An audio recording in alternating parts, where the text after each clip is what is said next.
আলহামদুলিল্লাহ ওয়াসসালাতু ওয়াসসালামু আলা ৰাসূলিল্লাহ আম্মা বা'দ। বৰ্তমান আশহুৰে হজ চলি আছে, হজৰ মাহ চলি আছে। যিসকল হজলৈ যাব তেওঁলোকে প্ৰস্তুতি সম্পূৰ্ণ প্ৰায় কৰিছে। হজ ইছলামৰ যি পাঁচটা স্তম্ভ তাৰ পৰা এটা স্তম্ভ হৈছে হজ। হজৰ বিভিন্ন ফজাইল আল্লাহৰ নবী সাল্লাল্লাহু আলাইহি ওয়াসাল্লামে বয়ান কৰিছে। এক হাদিস শৰীফত আহিছে, হুজুৰ সাল্লাল্লাহু আলাইহি ওয়াসাল্লামে কৈছে যে যি ব্যক্তিয়ে ভুল ত্ৰুটি নোহোৱাকে সম্পূৰ্ণ হজ কৰি ঘৰলৈ উভতিলে তেওঁ তেনেকুৱা নিষ্পাপ আৰু মাসুম হৈ পেলাই উভতিব যেনেকুৱা তেওঁ জন্ম হোৱাৰ সময়ত মাকৰ গৰ্ভৰ পৰা নিষ্পাপ আৰু মাসুম হৈ পেলাই জন্মগ্ৰহণ কৰিছিল। অৰ্থাৎ হজ কৰাৰ পিছত মানুহৰ অতীতৰ যিমান গুনাহ থাকে, গুনাহে সগীৰা হোক বা কবিৰা হোক, আল্লাহ তাবাৰাকা ওয়া তাআলা মাফ কৰি দিয়ে। ঠিক তেনেকুৱা অন্য এক হাদিসত আহিছে, হুজুৰ সাল্লাল্লাহু আলাইহি ওয়াসাল্লামে কৈছে, লম্বা হাদিস, তাৰ এটা টুকুৰা হল ইন্নাল হাজ্জা ইয়াহদিমু মা কানা ক্বাবলা, যে হজে মানুহৰ তাৰ পূৰ্বৰ তামাম গুনাহ মাফ কৰাই দিয়ে। তো হজ এনেকুৱা এটা আজিমুৰ শান আৰু এটা ডাঙৰ ইবাদত, এটা ডাঙৰ আমল।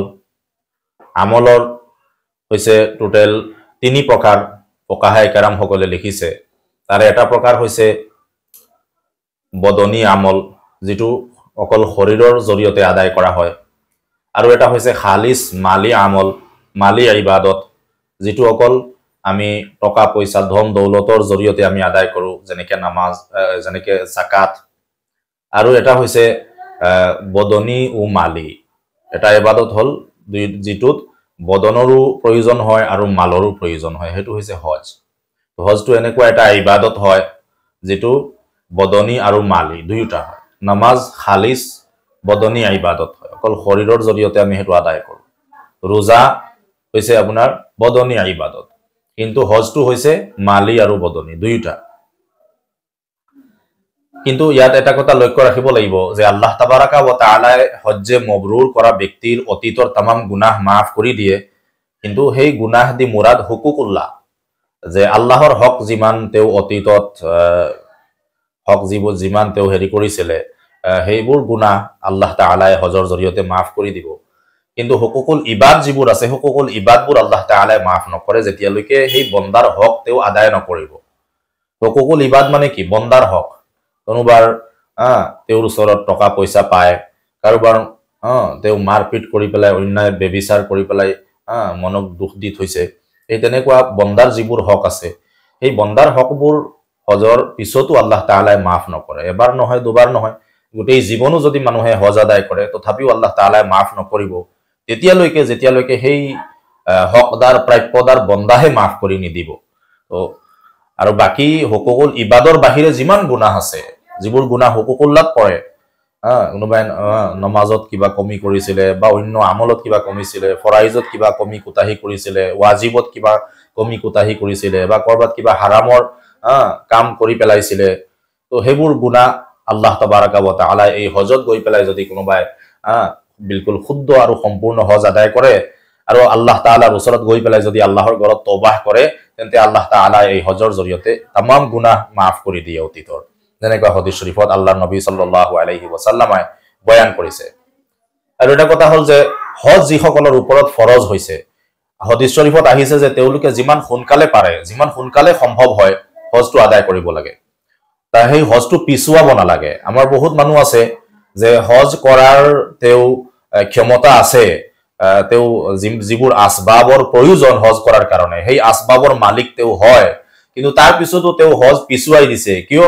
মোৰ এতিয়া বয়স নাই হোৱা, বা মোৰ ফালা জৰুৰতটো আছে, বা মোৰ ঘৰখন বনাবলৈ আছে, বা মোৰ ভনিক বিয়া দিবলৈ আছে, বা অমুক কৰিবলৈ আছে, এনেকুৱা ধৰণৰ জৰুৰত দেখুৱাই পেলাই মানুহে হজ কি কৰে? পিছুৱাই দিয়ে।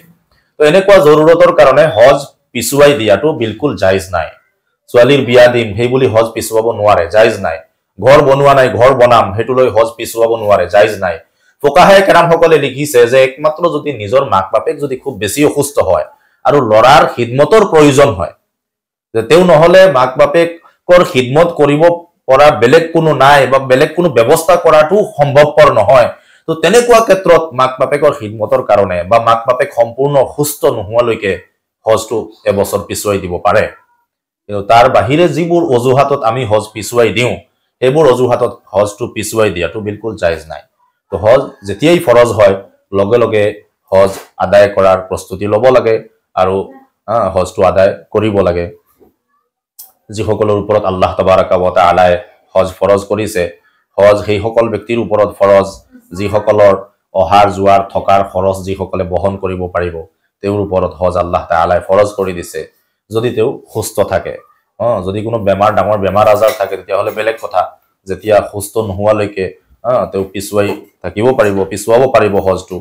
আৰু যদি কোনোবা এনেকুৱা বেমাৰ হয় যে সেই বেমাৰৰ পৰা আৰু সুস্থ হোৱাটো সম্ভৱ নহয় সেই বেমাৰটো আৰু ভাল হোৱাটো শিফা হোৱাটো সম্ভৱ নহয় তেন্তে ফকাহে কেৰাম সকলে লিখিছে যে হজৰ কাৰণে তেওঁ ওসিয়ত কৰিব লাগিব অৰ্থাৎ তেওঁৰ ল'ৰা নাথাকিলে তেওঁৰ জীয়েকক ওসিয়ত কৰিব লাগিব যে মোৰ ওপৰত হজ ফৰজ হৈ আছে কিন্তু মই অসুস্থ মই হজ কৰিব নোৱাৰো আৰু মই যি বেমাৰত ভুগি আছো সেই বেমাৰৰ পৰা মই ভাল হ'ম সম্পূৰ্ণ সুস্থ হ'ম আৰু হজ কৰিম হেতু আশা বহুত ক্ষীণ গতিকে মই যদি মোৰ ওফাত হৈ যায় মোৰ যদি মৃত্যু হৈ যায় তেন্তে মোৰ বদলি তুমি হজটো আদায় কৰিবা মোৰ হজটো প্ৰথমে আদায় কৰিবা বা কাৰোবাক দি পেলাই হলেও মোৰ হজটো আদায় কৰোৱাবা তেনেকুৱা ওসিয়ত কৰিব লাগিব আল্লাহ তাআলা সকলোকে সময়তে হজটো আদায় কৰাৰ তৌফিক দিয়ক সকলোকে এই মহান ফৰিজা আঞ্জাম দিয়াৰ তৌফিক দিয়ক